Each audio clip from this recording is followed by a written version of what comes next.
మీకు మంచి మార్కులు రావాలంటే ఇప్పుడు చెప్పబోయే 5 సూత్రాలు ఖచ్చితంగా పాటించాలి. మొదటిది దృశ్యీకరణ అంటే విజువలైజేషన్. కలలు కనండి, వాటిని నిజం చేసుకోండి అన్నారు అబ్దుల్ కలాం.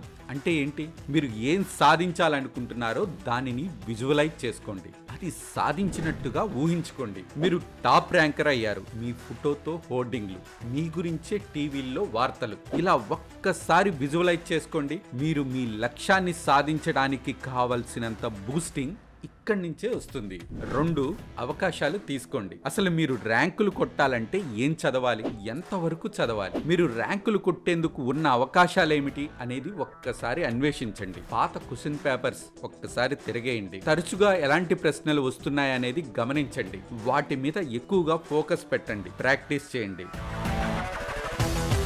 3వది, మీ మీద మీరు పెట్టుబడి పెట్టండి. మీరు ర్యాంకులు కొట్టాలంటే కేవలం మీ సబ్జెక్టు పుస్తకాలు చదివితే సరిపోదు. మీరు సబ్జెక్ట్ని ఇన్డెప్త్గా నేర్చుకోవాలంటే దాని గురించి చక్కగా వివరించే పుస్తకాలు, కోర్సులు కొనుక్కోవాలి. ఇందుకోసం మీ మీద మీరు పెట్టుబడి పెట్టండి. కొంత డబ్బును, సమయాన్ని వెచ్చించండి. మీ సీనియర్లు, ర్యాంకులు సాధించిన వారితో కూడా కలిసి వారి అనుభవాలు తెలుసుకోండి. 4వది, ద్వంద్వ ఆలోచన. ర్యాంకుల సాధనకు 2 రకాలుగా ఆలోచించండి.